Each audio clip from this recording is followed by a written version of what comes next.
السلام عليكم ورحمة الله وبركاته. الحمد لله رب العالمين والصلاة والسلام على أشرف الأنبياء والمرسلين نبينا محمد وآله وصحبه أجمعين أما بعد. আমরা সিরাতুন নবী সাল্লাল্লাহু আলাইহি সাল্লামের ধারাবাহিক দার্সের গত পর্বে আমরা আলোচনা করেছিলাম রাসূলুল্লাহ সাল্লাল্লাহু আলাইহি ওয়াসাল্লামের মাদানী জীবনের বনু কুরাইজা যুদ্ধ, যেটি আহজাব যুদ্ধের পরে সংগঠিত হয়েছিল। আর একটা হচ্ছে বনু মুস্তালিক। বনু মুস্তালিক যুদ্ধে যদিও উল্লেখ করার মতো তেমন কিছুই হয়নি, বড় বড় যুদ্ধগুলোতে যেটা হয়ে থাকে, তবুও সেটা অনেক প্রসিদ্ধি লাভ করেছে ঐতিহাসিকভাবে। এটার কারণ ছিল যে বেশ কয়েকটা বড় বড় ঘটনা। এটা হলো ইহুদিদের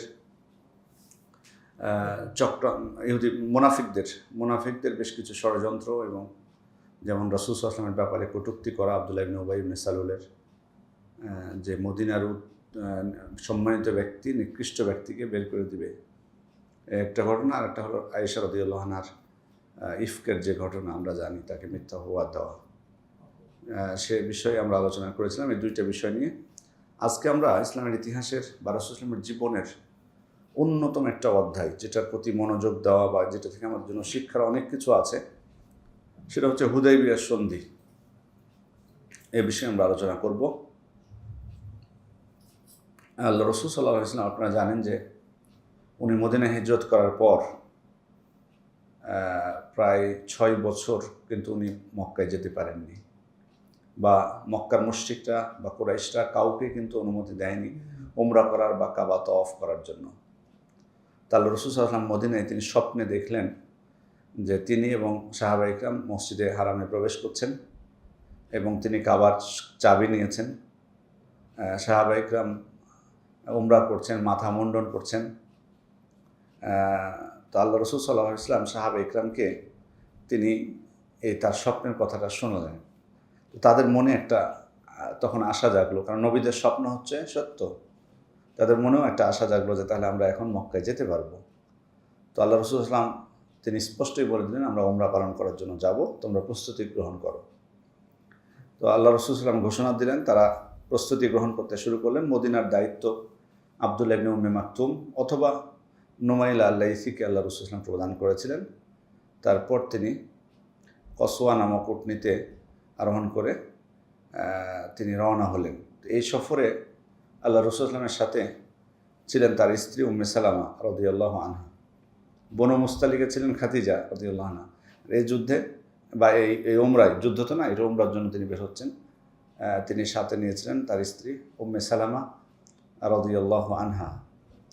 তো এই সফরে প্রায় 1400 থেকে 1500 জন,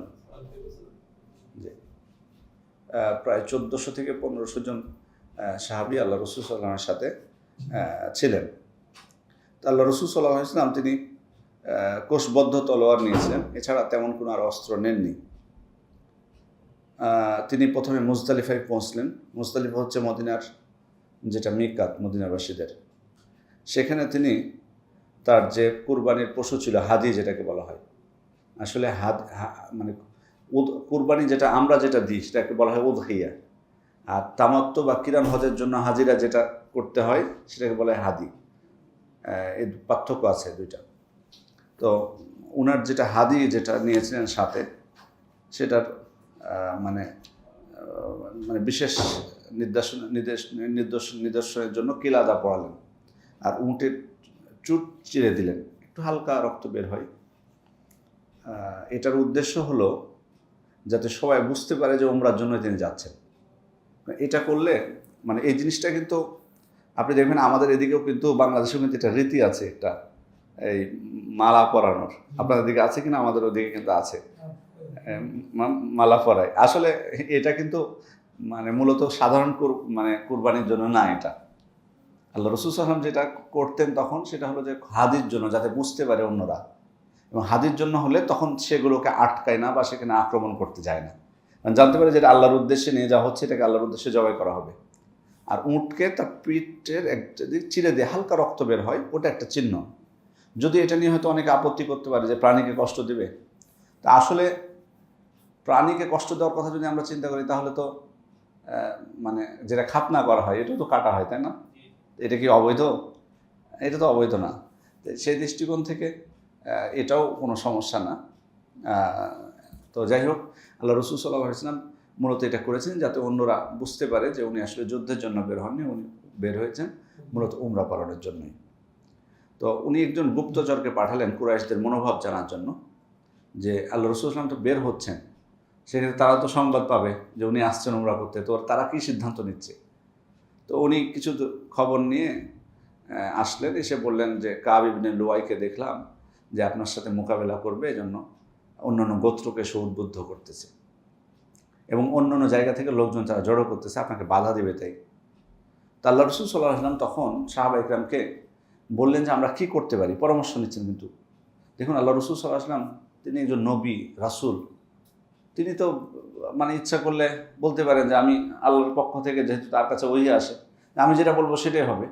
কিন্তু না, উনি প্রত্যেকটা মুহূর্তে কিন্তু পরামর্শ করতেন। উহুদের যুদ্ধে বের হওয়ার আগে কিন্তু পরামর্শ করেছেন এবং সাহাবা ইকরামের পরামর্শের কারণে তিনি বের হয়েছেন, পরামর্শকে গুরুত্ব দিতেন। তো তিনি বললেন যে দেখো, কুরাইশরা তো একত্রিত হচ্ছে আমাদের বিরুদ্ধে, তো আমরা কি এখন তাদের উপর যে সরাসরি হামলা করব, নাকি আমরা চলতেই থাকব? যদি বাধার সম্মুখীন আমরা হই তখন তাদেরকে আমরা প্রতিরোধ করব, যদি আমাদেরকে বাধা দেয় তাহলে। তা আবু বকর রাদিয়াল্লাহু আনহু তখন বললেন যে আল্লাহ এবং তার রাসূলই অবগত অধিক, কিন্তু আমরা তো যাচ্ছি উমরার জন্য, আমরা তো লড়াই করতে যাচ্ছি না। তো এই জন্য তারা যদি আমাদের এবং বাইতুল্লাহর মধ্যে অন্তরায় হয়ে দাঁড়ায় তাহলে আমরা তাদের সাথে লড়াই করব, না হলে আমরা তাদের সাথে লড়াই করতে যাব না। তো আল্লাহ রাসূল সাল্লাল্লাহু আলাইহি ওয়াসাল্লাম বললেন ঠিক আছে, তাহলে চলো, এটাই আমাদের। এই বলে তিনি মক্কা অভিমুখে রওনা হলেন। এইদিকে কিন্তু কুরাইশরা কিন্তু তারা পরামর্শ করে তারা বিশেষ করে খালিদ বিন ওয়ালিদ, তিনি তখন ইসলাম গ্রহণ করেননি, তার নেতৃত্বে প্রায় 200 সওয়ার বাহিনীকে নিয়ে পুরো আল গামিমে তিনি প্রস্তুত হয়ে থাকলেন। তো এই স্থান মানে মক্কা অভিমুখে প্রধান সড়কে অবস্থিত। তো এমন একটা জায়গায় তারা ছিলেন যে উভয় দলই পরস্পরকে দেখতে পাচ্ছিল। তো ওই সময় মুসলিমরা জোহরের সময় ছিল, জোহরের সময় সালাত আদায় করছিলেন। তো খালিদ বিন ওয়ালিদ দূর থেকে খেয়াল করলেন যে মুসলিমরা যখন রুকুতে যাচ্ছে, সিজদায় যাচ্ছে, তাহলে দেখতে পাচ্ছে না। এই সময় যদি তাদের উপর আক্রমণ করা হয় তাহলে তো ওরা কিছুই বুঝতে পারবে না, সবাই তো সালাত আদায় করছে। তখন চিন্তা আমরা কৌশল করতে লাগলো যে জোহরের সালাত তো কিছু করতে পারলাম না, আসরের সালাত তো এবার ওরা আবার দাঁড়াবে, তখন না হয় কিছু একটা করবো, মানে হঠাৎ করে আক্রমণ করবো যাতে তারা বুঝতে না পারে। তো আল্লাহ তাআলা তখনই সলাতুল খৌফের বিধান তিনি নাজিল করলেন। সলাতুল খৌফ মানে যে সালাতে একসাথে কিন্তু সবাই সালাত পড়ে না, পিছনে একদল কী করে, অপেক্ষা করে। এই সলাতুল খৌফের বেশ কিছু নিয়ম পদ্ধতি আছে, কয়েক রকমের নিয়ম পদ্ধতি বর্ণিত হয়েছে। ইবনুল কাইয়্যিম রাহমাতুল্লাহ আলাইহি উনি জাদুল মাআদের মধ্যে বেশ কিছু নিয়ম পদ্ধতি তিনি মানে বিভিন্ন রেওয়ায়েতের উপর ভিত্তি করে তিনি উল্লেখ করেছেন। সবগুলোকে আসলে মুখস্থ করা খুব কঠিন, আমি একবার চেষ্টা করেছিলাম, আমরা প্রায় 5 বা 6 রকমের পদ্ধতি উনি বর্ণনা করেছেন সেখানে।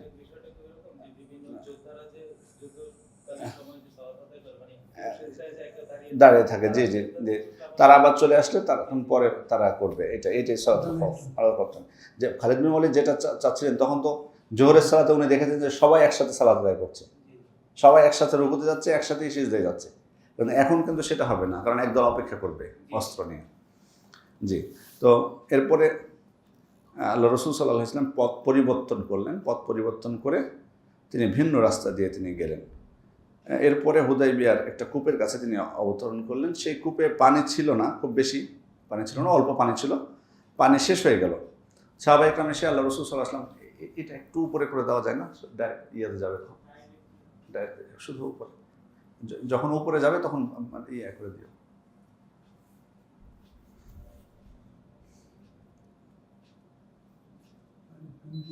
জি, ঠিক আছে।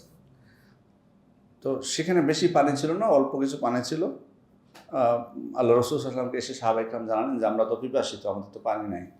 তো তিনি তখন একটা তীর নিক্ষেপ করলেন কূপে, তারপর অবিরল ধারায় পানি উঠতে শুরু করলো, যেটি আল্লাহ রসুল সাল্লাল্লাহু আলাইহি ওয়াসাল্লামের মুআজিজা ছিল। সুবহানাল্লাহ। তারপর সবাই তৃপ্তি সহকারে পানি পান করলেন। এইদিকে বুদাইল ইবনে ওরাকা, প্রথম কয়েকজন কিন্তু আসবে কাফেরদের, কুরাইশদের পক্ষ থেকে। প্রথমে বুদাইল ইবনে ওরাকা আসলো মুসলিমদের কাছে, এসে বলল যে আমি কাব ইবনে লুয়াইকে দেখে এলাম যে সে হুদাইবিয়ার পর্যাপ্ত পানির কাছে তাঁবু ফেলে দিয়ে তার নিজের নিয়ন্ত্রণে নিয়েছে। তার সঙ্গে নারী এবং শিশুরাও আছে। সে আপনার সাথে লড়াই করতে চায় এবং সংকল্পবদ্ধ, আপনাকে বাইতুল্লাহ থেকে প্রতিরোধ করতে চায়। তো রাসূলুল্লাহ সাল্লাল্লাহু আলাইহি ওয়াসাল্লাম স্পষ্ট তাকে জানিয়ে দিলেন যে আমি আসলে লড়াই করতে আসিনি। কিন্তু ওনার বক্তব্যটা উনি দিলেন যে আসলে কি হবে। উনি বলছেন যে আমরা কারোর সাথে লড়াই করতে আসিনি, লড়াই কুরাইশদেরকে ভেঙে চুরমার করেছে। মানে যুদ্ধ, যে সবসময় যুদ্ধ লড়াই লেগে থাকতো তাদের মারাত্মক ক্ষতি করেছে। কাজেই তারা যদি চায় আমি তাদের সাথে একটা সময় নির্ধারণ করে নিব এবং তারা আমার ও অন্য লোকদের মাঝখান থেকে সরে যাবে। মানে এখন আমাদেরকে একটা সময় দেখ, যে এই সকাল থেকে দুপুর পর্যন্ত অথবা 2 ঘন্টা অথবা যেটাই হোক না কেন, যে মুসলিমরা উমরা করবে, তারপর চলে যাবে মক্কা থেকে বের হয়ে। আল্লাহ রাসূল সাল্লাল্লাহু আলাইহি ওয়াসাল্লাম বললেন যে এটা যদি চায় তারা করুক, আর যদি চায় যে তারা মানে ইসলামে প্রবেশ করতে চায়, অন্য মানুষরা যেমন করেছে সেটাও তারা করতে পারে। আর যদি লড়াই ছাড়া অন্য কোনো ব্যবস্থায় রাজি হয়, তবে সেই সত্ত্বেও শপথ যারা হতে আমার প্রাণ, আমি দিনের ব্যাপারে ততক্ষণ পর্যন্ত তাদের সাথে লড়াই করবো যতক্ষণ আমার দেহে প্রাণ থাকে, অথবা যতক্ষণ আল্লাহর ইচ্ছার বাস্তবায়ন না ঘটে।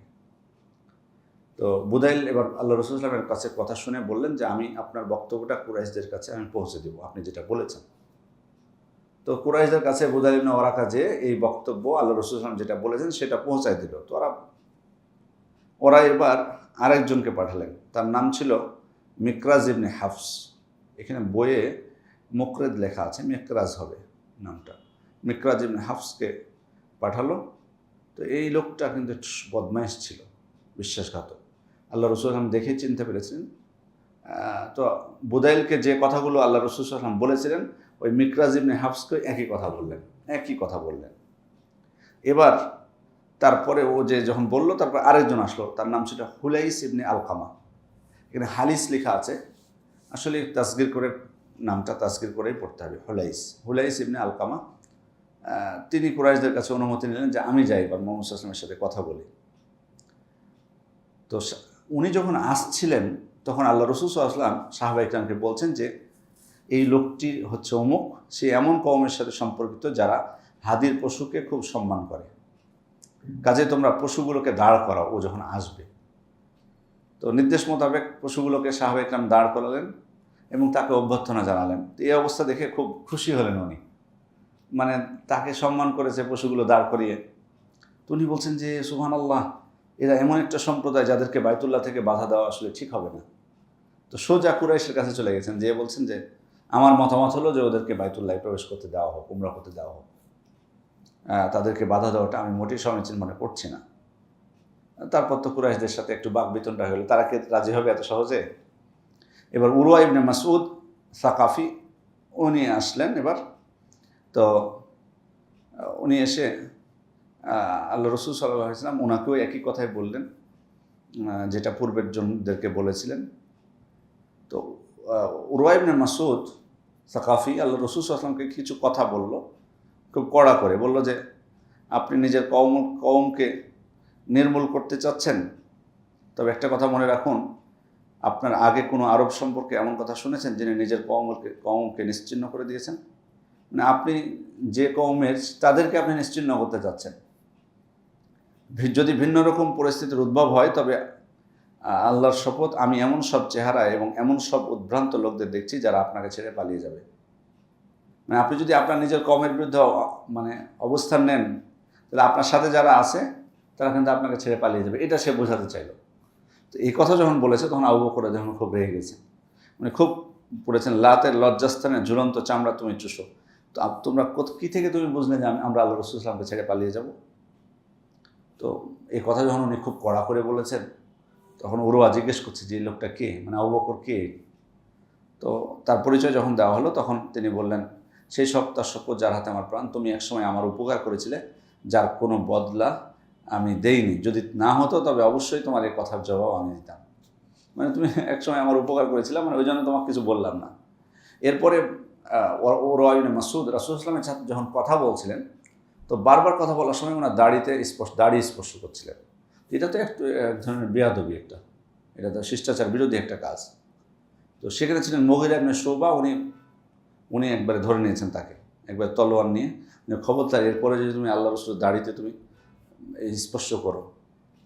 পরে মুগীরা ইবনে শুবার উপরেও আবার রেগে গেছে। যাই হোক, শেষ পর্যন্ত মানে উরওয়া ইবনে মাসউদ বুঝতে পারলো যে রাসূল সাল্লাল্লাহু আলাইহি ওয়াসাল্লামকে তার সাহাবা ইকরাম কতটা ভালোবাসেন। এই জন্য ফিরে যে এবার বলছেন কুরাইশদেরকে ওনার বক্তব্যটা, যে আমি বহু মানে মানে সম্রাটদের কাছে গেছি, রাষ্ট্রপ্রধানদের কাছে গেছি, আমি কয়সার, কিসরা, নাজ্জাশির মতো বড় বড় সম্রাটদের কাছে আমি গেছি, কিন্তু আল্লাহর শপথ আমি এমন কোনো বাদশাহ দেখিনি যিনি তার সঙ্গীদের কাছ থেকে এতটা মর্যাদা পান বা ভালোবাসা পান। মানে তার সঙ্গীরা এত ভালোবাসে, মানে বোঝাচ্ছে যে মোহাম্মদ সাল্লাল্লাহু আলাইহি ওয়াসাল্লামের সাহাবীরা মোহাম্মদ সাল্লাল্লাহু আলাইহি ওয়াসাল্লামকে এতটা ভালোবাসেন যে আমি এত বড় বড় সম্রাটদের কাছে গেছি কিন্তু এরকম পাইনি যে তারা এতটা ভালোবাসে। তো এরপর তিনি বললেন যে আল্লাহর শপথ, তিনি থুতু ফেললে কেউ হাত বাড়িয়ে তা মুখে মেখে নেয়। যেহেতু আল্লাহ রাসূল সাল্লাল্লাহু আলাইহি ওয়াসাল্লামের শরীর ছিল কি বরকতময়, তিনি কোনো আদেশ করলে সবাই ব্যতিব্যস্ত হয়ে পড়ে মানার জন্য। তিনি অজু করতে গেলে সবাই তার অজু নেওয়ার জন্য যুদ্ধ শুরু করে দিচ্ছে, অজুর পানি, অজুর পানি যেটা পড়ে সেটার জন্য। তিনি কথা বলতে শুরু করলে তার সঙ্গীরা কণ্ঠস্বর নিচু করে ফেলে। শ্রদ্ধার আতিশয্যে সঙ্গীরা তার প্রতি পূর্ণ দৃষ্টি তাকায় না। এমন একজন ব্যক্তি যে প্রস্তাব দিয়েছে, যদিও বিরোধী ছিল, কিন্তু বললো যে এরকম ব্যক্তি তোমাদেরকে যে প্রস্তাবটা দিয়েছে তোমরা না হয় সেটাকে গ্রহণ করো। এরপরে মানে এখনও কিন্তু কোনো সিদ্ধান্ত কিন্তু হচ্ছে না। কুরাইশরা তাদের প্রতিনিধি পাঠাচ্ছে, আল্লাহ রাসূল সাল্লাল্লাহু আলাইহি ওয়াসাল্লাম জবাব দিচ্ছেন, এভাবেই কিন্তু চলছে। এর মধ্যে কুরাইশদের কিছু উচ্ছৃঙ্খল যুবক, ওরা যখন লক্ষ্য করলো বিষয়টা যে কিছুই করছে না, তখন বললো যে আসলে এদের সাথে থেকে হবে না। তখন কী করি, তাহলে মুসলিমদের মধ্যে যে আমরা কিছু একটা ফিতনা লাগাই, তাহলে কিছু একটা হবে, তখন যুদ্ধের দিকে যাবে। ওরা তো বুঝতে পারছেন উচ্ছৃঙ্খলরা যুদ্ধ চাই, সবসময় মারামারি। তো ওরা 70 এবং 80 জন যুবক প্রায় তানিম পাহাড় থেকে চুপি চুপি মুসলিমদের মধ্যে যেয়ে ঢুকে গেল। কিন্তু মুহাম্মদ ইবনে মাসলামা রাদিয়াল্লাহু আনহু, তিনি কমান্ডার ছিলেন, উনি খুব সচেতন ছিলেন। সবাইকে উনি ধরে আল্লাহ রাসূল সাল্লাল্লাহু আলাইহি ওয়াসাল্লামের কাছে নিয়ে আসলেন। তো আল্লাহ রাসূল সাল্লাল্লাহু আলাইহি ওয়াসাল্লাম যেহেতু ওই সময় মানে কোনো একটা সমাধানের দিকে যেতে পারেন হয়তো, এমন অবস্থা চলছিল, সে কারণে তখন উনি তাদেরকে শাস্তি দেননি, ছেড়ে দিয়েছিলেন। সেটাই আল্লাহ তাআলা সূরা আল ফাতহের মধ্যে বলছেন, হুয়াল্লাযী কাফফা আইদিয়াহুম আনকুম ওয়া আইদিয়াকুম আনহুম বিবাতনি মাক্কা মিন বাদি আন আযফারাকুম আলাইহিম।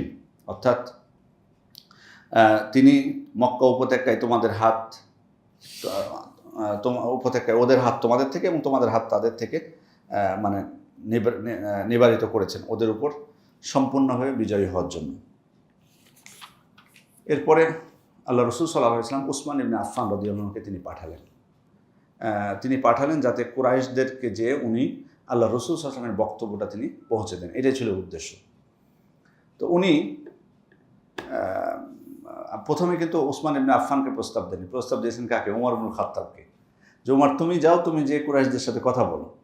তো ওমর ইবনুল খাত্তাব তখন বললেন আল্লাহ রাসূল সাল্লাল্লাহু আলাইহি ওয়াসাল্লামকে, যে আল্লাহ রাসূল, মানে আমি যদি যাই আর কুরাইশরা যদি আমার উপর আক্রমণ করে, তা আমাকে রক্ষা করার মতো কেউ এখন মক্কায় নেই, আমার বংশধরদের মধ্যে থেকে কেউ আমাকে রক্ষা করবে না। তার থেকে আপনি ওসমান ইবনে আফফানকে পাঠান, কারণ তার আত্মীয় স্বজন আছে, তারা হয়তো তার পাশে দাঁড়াবে কোনো যদি ঘটনা ঘটে। তো আল্লাহ রাসূল সাল্লাল্লাহু আলাইহি ওয়াসাল্লাম তখন ওসমান ইবনে আফফান রাদিয়াল্লাহু আনহুকেই পাঠালেন। এরপরে ওসমান রাদিয়াল্লাহু আনহুকে দেখে অনেকেই কিছুটা আপত্তিজনক কিছু বলেছিল। উনি স্পষ্টই বলেছেন যে আমি যুদ্ধের জন্য আসিনি। তারপরে আল্লাহ রাসূল সাল্লাল্লাহু আলাইহি ওয়াসাল্লাম তাকে এজন্য পাঠিয়েছিলেন যে যারা ঈমানদার আছে ওখানে মক্কায়, যারা এখনও রয়ে গেছে এবং ইসলাম পালন করছে, কষ্ট করতেছে, তাদেরকে তুমি একটু সুসংবাদ দিয়ে আসো যে অচিরেই মক্কায় আল্লাহ রাসূল সাল্লাল্লাহু আলাইহি ওয়াসাল্লাম নিয়ন্ত্রণ নেবেন, এই ইঙ্গিতটা তুমি দিয়ে আসো। তো আল্লাহ রাসূল সাল্লাল্লাহু আলাইহি ওয়াসাল্লাম বক্তব্য উসমান রাদিয়াল্লাহু আনহু তাদেরকে বললেন। এরপর সাঈদ ইবনুল আস, উনি অবশ্য নিজের আশ্রয় করে উসমান রাদিয়াল্লাহু আনহুকে মক্কায় নিয়ে গেলেন। তো উনি অবশ্য কুরাইশরা কিন্তু খারাপ আচরণ করেনি উসমান রাদিয়াল্লাহু আনহুর সাথে। উসমান রাদিয়াল্লাহু আনহুকে প্রস্তাব দিলেন যে আপনি উমরা করে নেন বা কাবা তওয়াফ করুন, তাকে কিন্তু অনুমতি দিয়েছেন। তো উসমান রাদিয়াল্লাহু আনহু বলছেন, না, আমি আল্লাহ রাসূল সাল্লাল্লাহু আলাইহি ওয়াসাল্লামের আগে আমি তওয়াফ করব না, আগে তিনি করবেন তারপরে আমি করব। তো এদিকে কিন্তু কুরাইশদের সাথে তার কথাবার্তা কিন্তু চলতেছিলেন। এই জন্য কিন্তু কুরাইশরা কিন্তু উসমান রাদিয়াল্লাহু আনহুকে সহজে ছাড়ছিলেন না, কারণ তারাও প্রয়োজন অনুভব করছিল যে কিছু একটা সমাধান হোক। এ সময় একটু যখন দেরি হয়েছে তখন মুসলিমদের মধ্যে একটা বিষয় গুজব ছড়িয়ে পড়ল যে উসমান রাদিয়াল্লাহু আনহুকে হত্যা করা হয়েছে। যেমন খবর পড়লো, আল্লাহ রাসূল সাল্লাল্লাহু আলাইহি ওয়াসাল্লাম যখন জানতে পারলেন এই বিষয়টা, তিনি সকল সাহাবা ইকরামকে বললেন যে আমার হাতে তোমরা বায়াত নাও যুদ্ধ করার জন্য। সবাই আল্লাহ রাসূলের হাতে বায়াত করলেন যে যুদ্ধ হবে ওদের সাথে এবং কেউ পলায়ন করবে না, এই বায়াত। আবু সিনান আসাদি তিনি প্রথম বায়াত করেছিলেন, এরপর সালামা ইবনুল আকওয়া তিনি 3 বার বায়াত করেছেন। এবং আল্লাহ রাসূল সাল্লাল্লাহু আলাইহি ওয়াসাল্লাম তার নিজের এক হাত অন্য হাতের উপর দিয়ে উনি বলেছেন যে আমি উসমানের পক্ষ থেকে আমি বায়াত করলাম, এটাও বলেছেন। তো বায়াত যখন শেষ তখন উসমান রাদিয়াল্লাহু আনহু এসে হাজির, বায়াত শেষ উনি এসে উপস্থিত হয়ে গেছেন। তো যাই হোক, তিনি অবশ্য বায়াত নিয়েছিলেন, এটা কেউ কেউ বলছেন। একজন মুনাফিক শুধু ছিল, সে বায়াত নেয়নি, একজন। এত বড় একটা কাফেলার মধ্যে 1400-1500 জন ছিল, তার মধ্যে সবাই বায়াত নেন, শুধু একজন ছাড়া। তার নাম এখানে লিখেছে জাদ ইবনে কাইস, মুনাফিক ছিল, সে বায়াত নেয়নি। রাসূল সাল্লাল্লাহু আলাইহি ওয়াসাল্লাম বায়াত গ্রহণ করলেন এবং যারা বায়াত করেছিলেন একটা বৃক্ষের নিচে, আল্লাহ তাআলা তাদের প্রশংসাও করেছেন। লাকাদ রাদিয়াল্লাহু আনিল মুমিনিনা ইয ইউবাইউনাকা তাহতা শাজারা। আল্লাহ তাআলা মানে তাদের প্রতি সন্তুষ্ট হয়েছেন যখন তারা বৃক্ষতলে আপনার কাছে বায়াত করেছিল তাদেরকে। এবং তাদের কিন্তু বিশেষ মর্যাদা আছে এজন্য। যেমন সাহাবায়ে কেরামের মর্যাদার যে আমরা যেটা তারতম্য করে থাকি, সবথেকে মর্যাদাবান কে সাহাবায়ে কেরামের মধ্যে?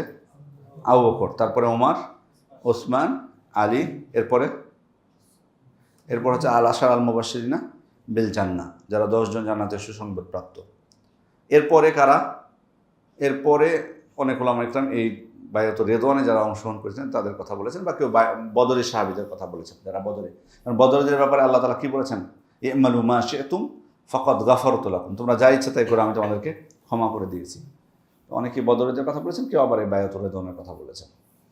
এরপরে আরও তাদের মানে আছে যে এরপরে হচ্ছে যারা মক্কা বিজয়ের আগে ইসলাম গ্রহণ করেছে, অথবা তারপরে মক্কা বিজয়ের পরে যারা ইসলাম গ্রহণ করেছে তাদের থেকে তারা কি উত্তম, এভাবে তার একটা সিরিয়াল আছে মর্যাদার তারতম্যের দিক থেকে। এবার কুরাইশরা কিন্তু যখন দেখলো যে মুসলিমরাও কিন্তু সহজে ছাড় দিচ্ছে না, কুরাইশরা অনুমতি দিচ্ছে না রাসূল সাল্লাল্লাহু আলাইহি ওয়াসাল্লামকে প্রবেশ করার, কিন্তু যখন খেয়াল করলো যে মুসলিমরা মনে হচ্ছে মানে প্রবেশ করবেই, তখন এ অবস্থা উপলব্ধি করে তারা সুহাইল ইবনে আমরকে পাঠালো সন্ধি করার জন্য। খেয়াল করে দেখুন, এর আগে কিন্তু এ ধরনের কোনো সিদ্ধান্ত তারা কিন্তু দেয়নি, এবার প্রথম সন্ধি করার জন্য পাঠাচ্ছে। তো যখনই সুহাইল ইবনে আমর এসেছেন তখনই আল্লাহ রাসূল সাল্লাল্লাহু আলাইহি ওয়াসাল্লাম সবাইকে বলছেন যে তোমাদের কাজ সহজ হয়ে গেছে। তো এই লোকটি সন্ধি করতে আসছে। সন্ধির শর্তগুলো যেগুলো ছিল এগুলো আমরা একটু খেয়াল করি, কারণ এখানেই কিন্তু আমাদের বোঝার বিষয়। প্রথম শর্ত যেটা ছিল যে আল্লাহ রাসূল সাল্লাল্লাহু আলাইহি ওয়াসাল্লাম এবছর মক্কায় প্রবেশ না করে মদিনায় ফিরে যাবেন। আগামী বছর মক্কায় আসবেন এবং 3 দিন অবস্থান করবেন। তাদের সঙ্গে থাকবে তলোয়ার, কিন্তু থাকবে কি কোষবদ্ধ, মানে খালি না। তাদের কোনো প্রকারে বিরক্ত করা হবে না, ত্যক্ত করা হবে না। এটা হলো 1 নাম্বার।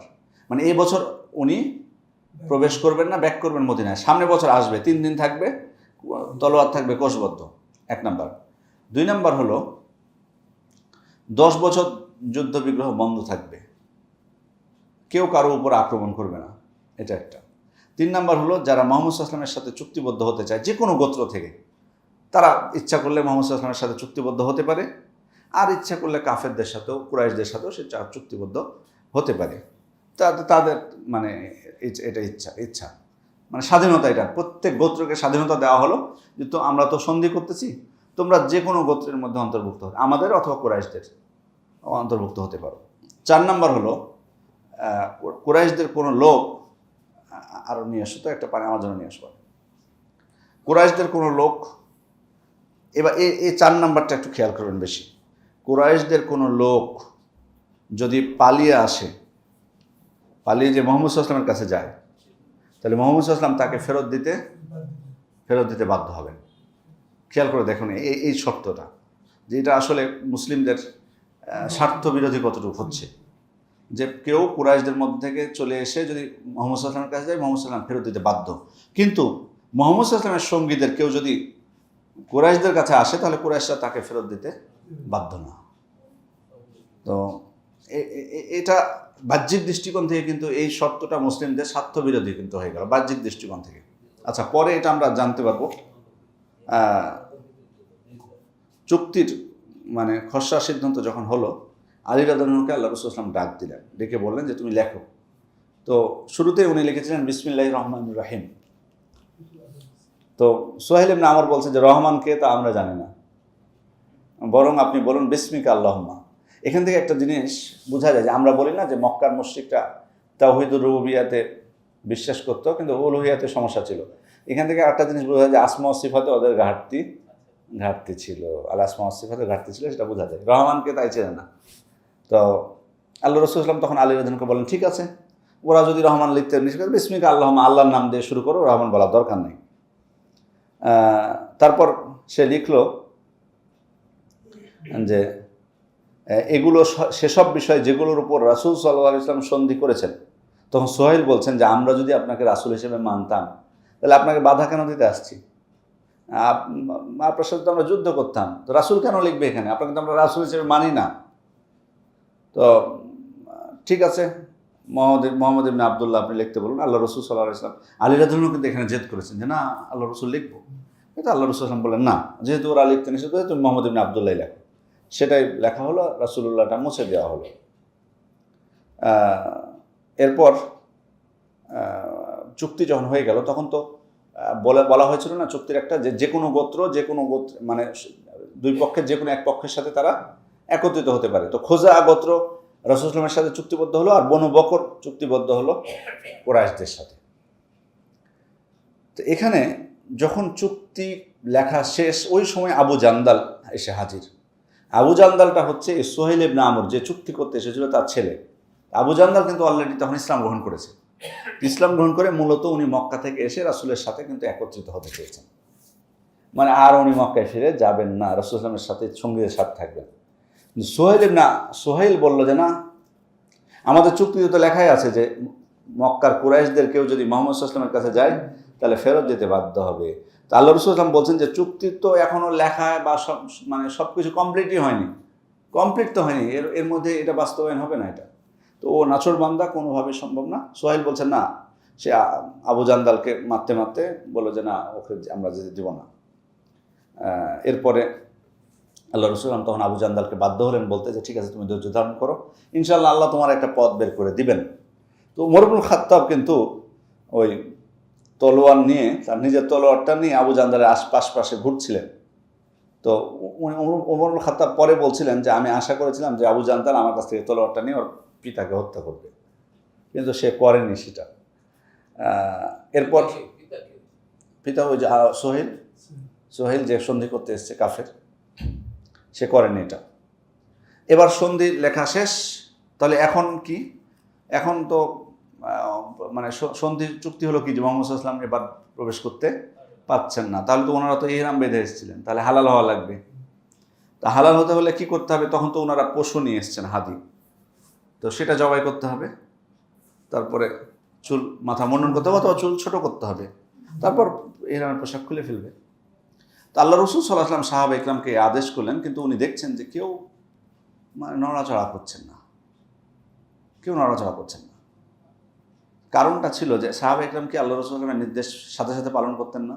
একটু আগে তো জেনে আসলাম যে মানে ওই উরওয়া ইবনে মাসউদ আস-সাকাফি সে নিজেই বলেছে যে সাথে সাথে তারা করে।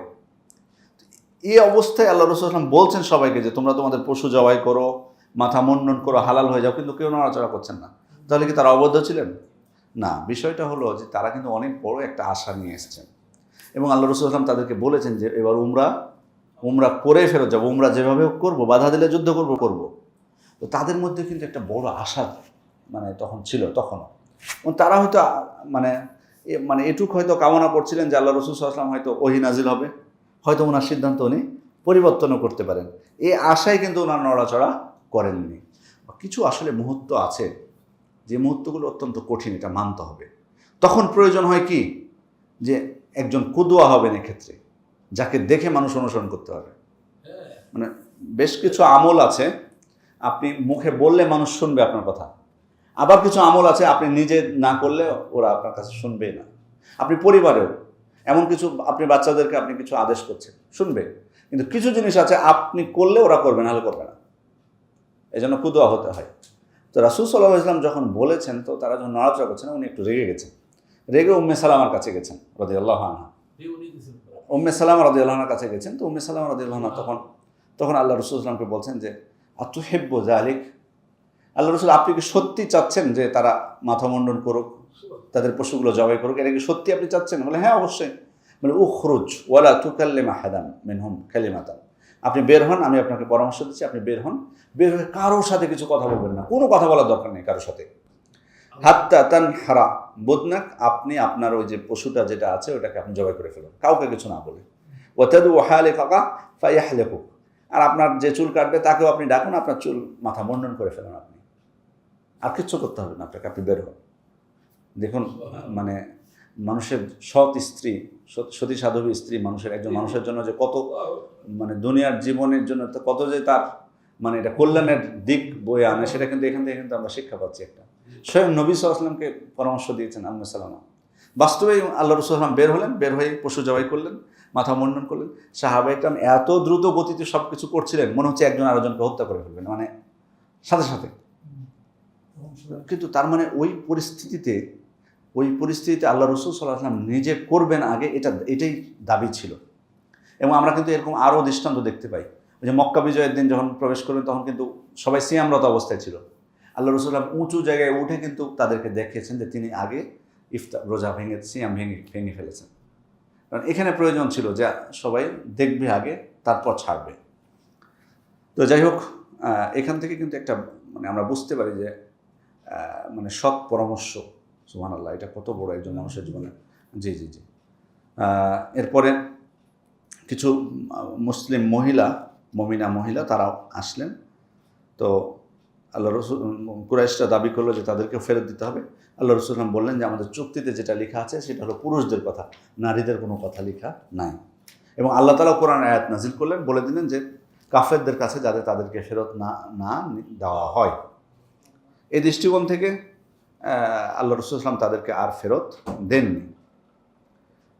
আর সাথে সাথে কোনো সাহাবা ইকরামের যদি কাফের স্ত্রী থাকে, তাদেরকে যাতে তালাক দিয়ে দেওয়া হয়। আচ্ছা, এখানে একটা জিনিস আমরা এখন বোঝার চেষ্টা করব, সেটা হলো এই সন্ধি করে কি লাভ হলো, সন্ধির লাভটা কি, মানে এখানে আসলে কে লাভবান হলো, আল্লাহ রাসূল সাল্লাল্লাহু আলাইহি ওয়াসাল্লাম না কুরাইশরা? এটা এক প্রশ্ন কিন্তু এখানে।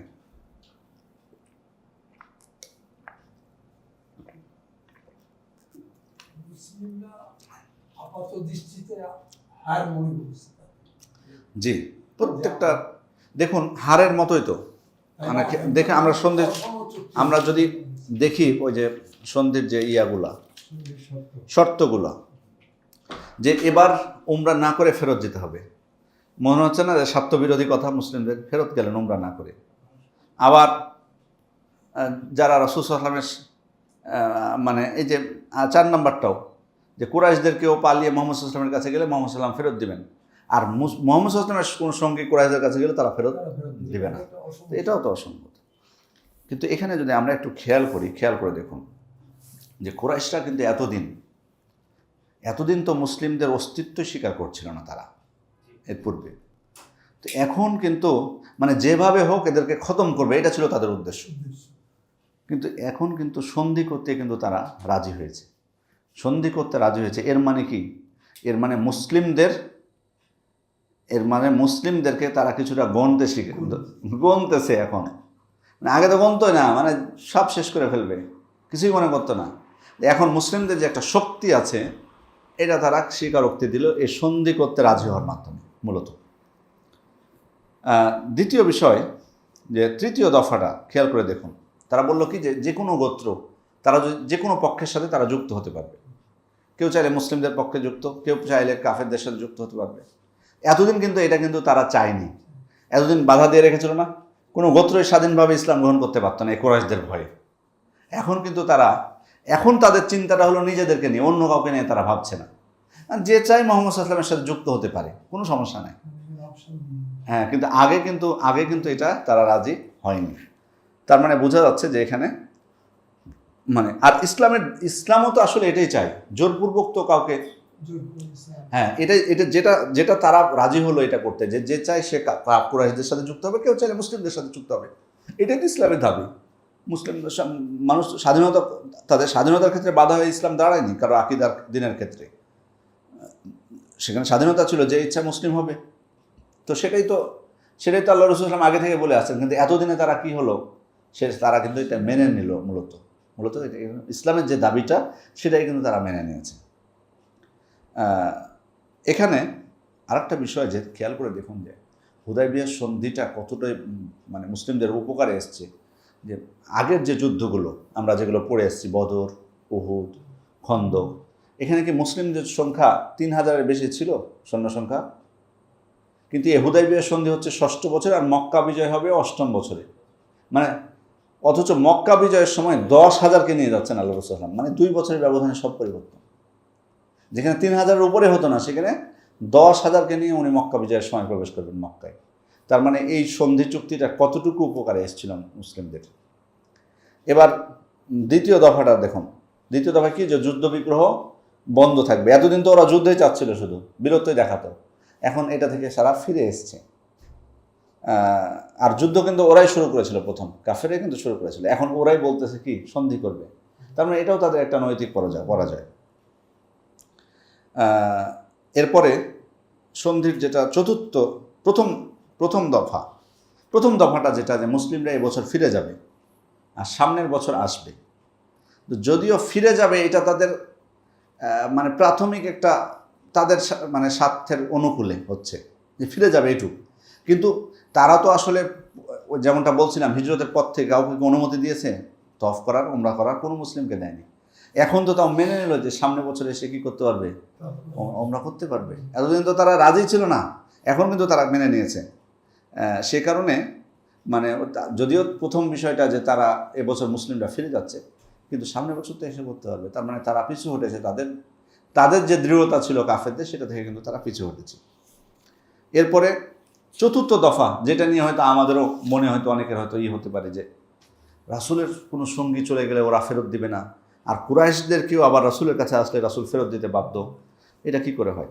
খেয়াল করে দেখুন একটা বিষয়, যে আমরা যদি এখানে একটু খেয়াল করি যে রাসূলের কাছ থেকে কেউ যদি মানে কুরাইশদের কাছে যায়, তাহলে কুরাইশরা ফেরত দিবে না। তো আসলে রাসূলের কাছ থেকে কুরাইশদের কাছে যেতে পারে কে? আসলে কে যাবে? মানে মুহাম্মদ সাল্লাল্লাহু আলাইহি ওয়াসাল্লামের কাছ থেকে চলে যায় কুরাইশদের কাছে যাবে কে? আমরা তো মনে করছি যে কুরাইশদের ফেরত দেওয়া দরকার, তাই না? মুহাম্মদ সাল্লাল্লাহু আলাইহি ওয়াসাল্লাম যেমন ফেরত দিবে, কুরাইশরাও ফেরত দিবে, এটাই হওয়া দরকার ছিল। কিন্তু মুহাম্মদ সাল্লাল্লাহু আলাইহি ওয়াসাল্লামের কাছ থেকে কেউ যদি পালিয়ে কুরাইশদের কাছে যায়, কে যেতে পারে? মুনাফিক ছাড়া আর কেউ যাবে না। তাহলে মুনাফিক কেউ দরকার আছে নাকি মুসলিমদের? যাক পালিয়ে কুরাইশদের সাথে মিশুক। আচ্ছা, এবার কুরাইশদের কেউ যদি মুহাম্মদ সাল্লাল্লাহু আলাইহি ওয়াসাল্লামের কাছে আসে, তিনি ফেরত দিতে বাধ্য। হ্যাঁ, এটা ফেরত দিতে বাধ্য, এটা হয়তো বা নেতিবাচক মনে হচ্ছে, কিন্তু আল্লাহর জমিন তো প্রশস্ত, মদিনায় আসতে পারবে না, ঠিক অন্য জায়গায় চলে যাবে। মদিনা ছাড়া কি অন্য জায়গায় ছিল না? হাবাসা হিজরত করেনি মুসলিমরা, আবিসিনিয়া হিজরত করেনি? তো এরকম আল্লাহ তাআলা, আল্লাহর জমিন প্রশস্ত, অন্য জায়গায় যাবে, মদিনায় কেন যেতে হবে? অন্য জায়গায় যাওয়ার তো পথ আছে। এবং এটাই কিন্তু ঘটেছিল আবু বাসিরের ক্ষেত্রে, যে কিছুক্ষণ পর বলবো। এটা আবু বাসির নামে একজন, উনি কিন্তু মদিনায় চলে এসেছিলেন।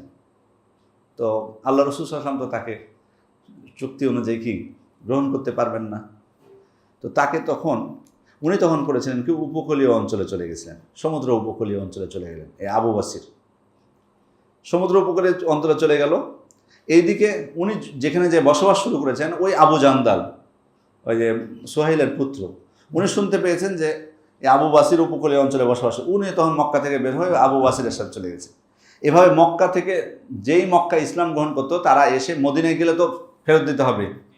তো মদিনায় না যে ওরা এই সমুদ্র উপকূলীয় জায়গায় যে কমিউনিটি হয়ে গেল। কমিউনিটি হলো কি, ওই রাস্তা দিয়ে তো যাবে সিরিয়ায় ব্যবসা করতে ওই কুরাইশরা। এবার এরা কিন্তু বাধা সৃষ্টি করতে শুরু করলো।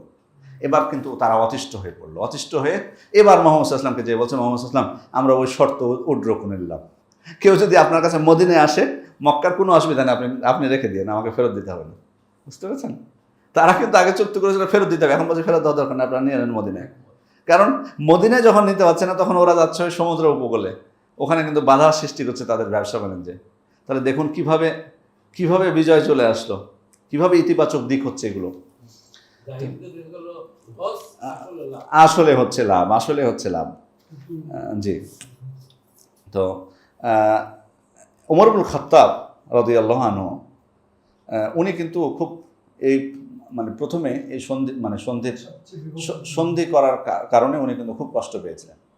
মানে উনি মেনে নিতে পারছিলেন না যে আমরা উমরা করতে পারবো না। তো উনি আল্লাহ রাসূলুল্লাহ সাল্লাল্লাহু আলাইহি ওয়াসাল্লামকে মানে যেহেতু আল্লাহ রাসূলুল্লাহ সাল্লাল্লাহু আলাইহি ওয়াসাল্লাম বলেছিলেন যে তওয়াফ করবেন, উমরা করবেন, কিন্তু ওনার তখন মনে হচ্ছে যে আল্লাহ রসুল আমরা সত্যের উপরে আছি, আমরা কেন নথি স্বীকার করতে যাব তাদের সাথে।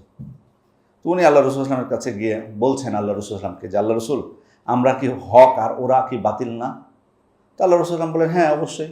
বলে আমাদের কেউ যদি মারা যায় জান্নাতে যাবে, আর ওদের কেউ যদি মারা যায় ওরা কি জাহান্নামী না? বলে হ্যাঁ ঠিকই বলেছো তুমি, কেন হবে না? কোথাও বলছে তবে আমরা কেন দিনের ব্যাপারে অবদমিত হয়ে গেলাম? তো আল্লাহ রসুল সাল্লাম বললেন খাত্তাবের পুত্র আমি আল্লাহ রসুল, আমি আল্লাহর সাথে নাফরমানি করতে পারি না, আল্লাহ তাআলা আমাকে সাহায্য করবেন, কিছুতেই তিনি আমাকে ধ্বংস করবেন না। তো তিনি তখন বলছেন যে আল্লাহ রসুল আপনি কি আমাকে বলেননি আমাদেরকে যে আপনি বাইতুল্লাহ যাবেন, আপনি তওয়াফ করবেন, উমরা করবেন? তখন আল্লাহ রসুল সাল্লাম তাকে বলছে যে তোমাদেরকে কি আমি মানে নিশ্চয়তা দিয়েছিলাম যে এবারই করতে পারবো? এ তো নিশ্চয়তা তোমাদেরকে দিনে করবো, তো অবশ্যই তোমাদেরকে বলেছি করবো, এবং সেটাই তো সন্ধ্যের মধ্যে আছে যে করবো। তো এই বছর হলো না, কিন্তু সামনের বছর হবে, কিন্তু করবো তো ইনশাল্লাহ। তো ওমর ইবনুল খাত্তাব কিছুটা মানে আবার আবু বকর রাদিয়াল্লাহু আনহুর কাছে যে উনি আবার একই কথাই বললেন। মানে আসলে বললাম না যে পরিস্থিতিটা আসলে তখন ভিন্ন রকম ছিল। দেখুন উমরের মতো তো অন্য সাহাবীদের মধ্যে এরকম কিছু বিরাজ করছিল, যে কারণে কিন্তু আল্লাহ রাসূল সাল্লাল্লাহু আলাইহি ওয়াসাল্লাম যখন ওই যে তাদেরকে হালাল হতে বলছিলেন তখন কিন্তু তারা দেরি করে ফেলেছিলেন। এটাই কিন্তু কারণ, তাদের মন থেকে তারা মেনে নিতে পারছিলেন না চুক্তি হবে। আবু বকর রাদিয়াল্লাহু আনহু সেটাই জবাব দিলেন। পরে আল্লাহ তাআলা সূরা আল ফাth নাজিল করে দিলেন। এখানে স্পষ্ট হয়ে বলে দিলেন কি ইন্না ফাতাহনা আলাকা ফাতহাম মুবিনা, আমি তোমাদেরকে সুস্পষ্ট বিজয় দান করেছি। এই হুদাইবিয়ার সন্ধিকে আল্লাহ তাআলা বলছেন যে বিজয় দান করেছে। আর কারো কোনো কথা বলার আছে, আপত্তি করার আছে? স্পষ্ট বিজয়। এইবার আয়াত যখন নাজিল হলো তখন ওমর ইবনুল খাত্তাব এবার কিন্তু উনি সন্তুষ্ট হয়েছেন, তৃপ্তি পেয়েছেন। উনি খুব লজ্জা পেয়েছিলেন, এবং উনি নিজেই বলেছেন যে আমি যে কথা বলেছিলাম আল্লাহ রাসূল সাল্লাল্লাহু আলাইহি ওয়াসাল্লামকে বা আবু বকরকে, সেজন্য আমি খুবই লজ্জিত হয়েছিলাম। এর জন্য আমি অনেক দান সদকা করেছি, নফল সাদাকা করেছি, অনেক সিয়াম পালন করেছি, এর জন্য আমি অনেক সালাত আদায় করেছি, এবং কৃতদাসকেও মুক্ত করেছি আমার সেই ভুলের জন্য। শুধু এই যে আল্লাহ রাসূল সাল্লাল্লাহু আলাইহি ওয়াসাল্লামকে যে বলেছিলেন এইটুক কথার জন্যই উনি পরে কষ্ট পেয়েছেন যে আল্লাহ তাআলা স্বয়ং আয়াত নাজিল করেছেন। পরে উনি অনুতপ্ত হয়ে নফল সালাত, সিয়াম, সাদাকা অনেক কিছুই করেছেন, কৃতদাস পর্যন্ত মুক্ত করে দিয়েছেন, যাতে আল্লাহ তাআলা তাকে ক্ষমা করে দেন। সুবহানাল্লাহ। তো যাই হোক, আমরা তাহলে এখান থেকে বুঝতে পারলাম যে হুদাইবিয়ার সন্ধিটা এটা ছিল মুসলিমদের জন্য আসলে একটা বিজয়, যেটা হয়তো প্রথমে আমরা বুঝতে পারিনি। জি, উপরে যদিও বাহ্যিকভাবে যদিও বিজয় নিহত ছিল। জি।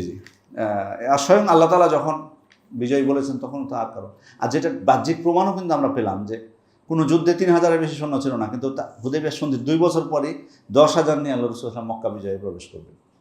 সে বিবরণ আমাদের কাছে আসবে। এরপরে আল্লাহ রাসূল বিভিন্ন বাদশাহ এবং আমিরদের কাছে চিঠি পাঠিয়েছিলেন, আলোচনা আছে। এরপরে আমাদের আরেকটা বিষয় নিয়ে আমরা আলোচনা করবো আজকে, সেটা হচ্ছে খাইবার যুদ্ধ। মুসলিমদের বিরোধী কারা ছিল প্রধান শত্রু? একটা হলো কুরাইশ। কুরাইশদের সাথে কিন্তু আল্লাহ রাসূল সাল্লাল্লাহু আলাইহি ওয়াসাল্লাম এবার ঝামেলা কিছুটা কি হয়েছে, মেটানো হলো, হুদাইবিয়ার সন্ধির মাধ্যমে কিছুটা মেটানো হলো। এখন আরেক বড় শক্তি, সেটা হলো ইহুদিরা, যাদেরকে তিনি এক এক করে মক্কা থেকে বের করেছেন, বনু নাজির এবং বনু কাইনুকাকে। আর কুরাইশাকে তো একবারে কতল করে দিয়েছিলেন সবগুলোকে। তো এখন আল্লাহ রাসূল সাল্লাল্লাহু আলাইহি ওয়াসাল্লাম তিনি সিদ্ধান্ত নিলেন যে, কারণ কুরাইশদেরকে নিয়ন্ত্রণ না করে সরাসরি ইহুদিদের বিরুদ্ধে হামলা করাটা বা তাদের ব্যাপারে অ্যাকশন নেওয়াটা কঠিন ছিল, কারণ তারা তো কুরাইশদের সহযোগী। এই জন্য তাদের সাথে চুক্তি করে সে নেন যে কোনো যুদ্ধ নাই। এবার তিনি ইহুদিদের দিকে মনোযোগী হলেন।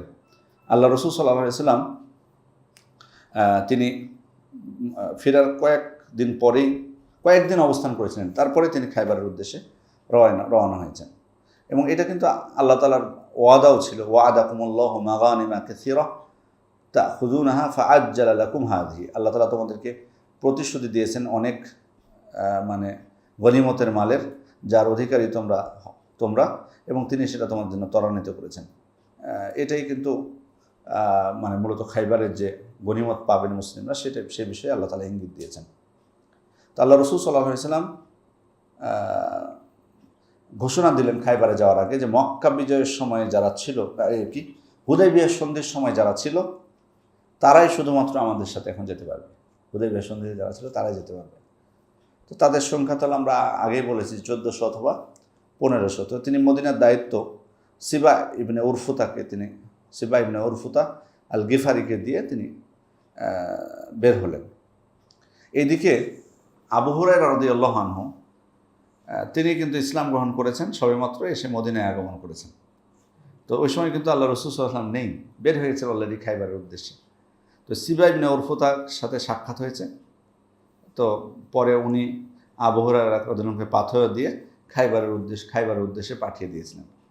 তো আবু হুরায়রা রাদিয়াল্লাহু আনহু যখন খাইবারে যে পৌঁছলেন, ওই সময় অলরেডি খাইবার বিজয় হয়ে গেছে।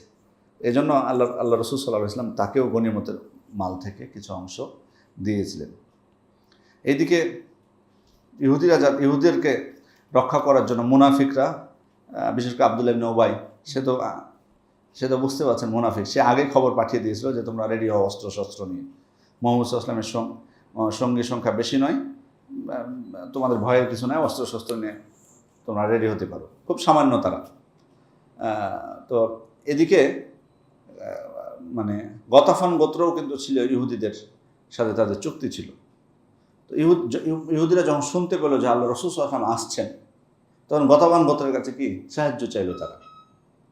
এইদিকে গতাফান গোত্রের লোকেরা তারা ইহুদিদেরকে সাহায্য করার জন্য বের হয়েছে। বের হওয়ার পরে তারা কিছুটা শোরগোল বা মানে আওয়াজ শুনতে পেয়েছে।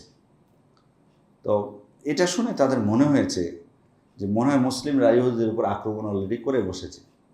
সেজন্য ভয়ে তারা আর খাইবারের দিকে আর যায়নি, ফিরে চলে এসেছে। এটা কিন্তু হলো মুসলিমদের জন্য কি পজিটিভ দিক। এদিকে আল্লাহ রাসূল সাল্লাল্লাহু আলাইহি ওয়াসাল্লাম উনি তার যে পথ প্রদর্শক ছিলেন, হুসাইল সম্ভবত নাম ছিল তার, উনি তাকে বললেন যে আমি সরাসরি মদিনা থেকে খাইবারের রাস্তায়, মানে খাইবারে প্রবেশ করে মদিনার দিক থেকে আসলে যে রাস্তা দিয়ে, ওইটা দিয়ে আমি ঢুকতে চাচ্ছি না, আমি সিরিয়ার দিক থেকে ঢুকতে চাচ্ছি। কেন? কারণ ওই দিকে ছিল গতাফান।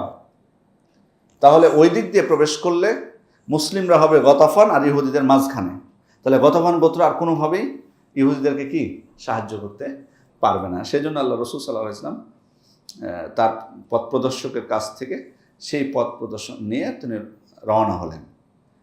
সালামে ইবনুল আকওয়া রাদিয়াল্লাহু আনহু উনি বলছেন যে ওনার আমির ইবনুল আকওয়া নামে একজন ওনার ভাই ছিল, উনি আবার কবিতা জানতেন, কবি ছিলেন। তো পথে যেতে যেতে আসলে তো অনেক সময় বিশ্রাম নেন যুদ্ধের জন্য, তো বিশ্রাম নিচ্ছিলেন। ওই সময় সবাই বললেন আমির ইবনুল আকওয়াকে, যেহেতু উনি কবিতা লিখতেন, যে তুমি একটু কিছু কবিতা শোনাও আমাদেরকে। তো উনি কবিতা শোনালেন। তো কবিতা শোনানোর পর আল্লাহ রাসূল সাল্লাল্লাহু আলাইহি ওয়াসাল্লাম শুনেছেন, শুনে বলছেন যে আল্লাহ তাআলা তাকে রহমত করুন, আল্লাহ তাআলা তার উপর রহম করুন। এ কথা শুনে মানে সাহাবা ইকরামের একটু মন খারাপ হয়েছে। মন খারাপের কারণ কি? আল্লাহ রাসূল সাল্লাল্লাহু আলাইহি ওয়াসাল্লাম তো দোয়া করেছেন, কিন্তু কেন মন খারাপ করলেন? কারণ ওই সময় যুদ্ধের সময় তারা এটা প্র্যাকটিক্যালি দেখেছেন। তার আগে যুদ্ধের অবস্থায় যদি আল্লাহ রাসূল সাল্লাল্লাহু আলাইহি ওয়াসাল্লাম কারোর জন্য রহমতের দোয়া করে থাকেন, তা সে শাহাদাত বরণ করেছে। এই জন্য যেহেতু তার জন্য রহমতের দোয়া করেছেন, সাহাবা ইকরাম বুঝে গেলেন যে উনি শহীদ হওয়ার সম্ভাবনা আছে। এই জন্য তাদের মনটা একটু খারাপ হয়েছে। যাই হোক, তারপর তো বাস্তবেই তিনি শাহাদাত বরণ করেছিলেন। আল্লাহ রাসূল সাল্লাল্লাহু আলাইহি ওয়াসাল্লাম পথে চলতে চলতে এরপরে খাইবারের উপকণ্ঠে পৌঁছে যান এবং রাত্রি যাপন করেন। আমরা জানি যে আল্লাহ রাসূল সাল্লাল্লাহু আলাইহি ওয়াসাল্লাম কোথাও রাত্রির বেলা কারো উপর কিন্তু কোনো আক্রমণ করতেন না। তো সকাল যখন হলো, ওই সময় কিন্তু খাইবারের অধিবাসীরা, ওটা তো কৃষি প্রধান জায়গা ছিল। তো আমরা আমাদের দেশে যে সমস্ত অঞ্চলগুলোতে মানে যে ক্ষেত খামার আছে গ্রামেগঞ্জে দেখবেন সকালে বের হয় না, যারা কাজ করতে যায় একবার সকালে বের হয়। তো ওই খাইবারের অধিবাসীরা ইহুদিরাও ওই ফজরের পর তারা বের হয়ে যাচ্ছে মানে খেতে খামারে কাজ করার জন্য। আর হঠাৎ করে মুসলিম সেনাদেরকে দেখে মানে আটকে উঠেছে, ওরা ভয় পেয়ে গেছে। তো যাই হোক, আল্লাহ রসুল সাল্লাল্লাহু আলাইহি ওয়াসাল্লাম তিনি সৈন্যদের জন্য একটা জায়গা নির্ধারণ করলেন।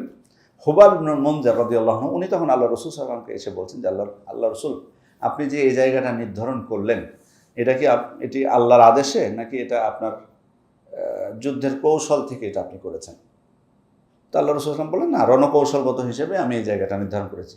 উনি তখন বললেন যে আল্লাহ রসুল, এই স্থানটা তো দুর্গের খুব কাছে, খাইবারের সকল যোদ্ধা এই দুর্গেই থাকে, আমরা এখানে অবস্থান করলে ওরা আমাদের সম্পর্কে পুরোপুরি জানতে পারবে, অথচ আমরা তাদের সম্পর্কে কিন্তু জানতে পারবো না। ফলে তারা তাদের কৌশল আমাদের উপর প্রয়োগ করতে পারবে, তাদের নিক্ষিপ্ত তীর আমাদের কাছে এসে পৌঁছবে, কিন্তু আমাদের তীর তাদের কাছে পৌঁছবে না। এরপর উনি বললেন যে তাছাড়া এই জায়গা চারিদিকে খেজুর বাগান, জায়গাটাও নিচু, কাজে এসব সমস্যা যেখানে নেই সেরকম একটা জায়গায় অবস্থান করলেই আমাদের জন্য ভালো হবে। রাসূলুল্লাহ সাল্লাল্লাহু আলাইহি ওয়াসাল্লাম তাকে বলেন, ঠিক আছে, তুমি যে অভিমত প্রকাশ করেছো সেটা সঠিক। তারপর তিনি সাহাবায়ে-কেরামকে নিয়ে অন্য জায়গায় তিনি চলে গেলেন। এরপর আল্লাহ রসুল সাল্লাম সেখানে দোয়া করেছিলেন কোনো কোনো বর্ণনা অনুযায়ী।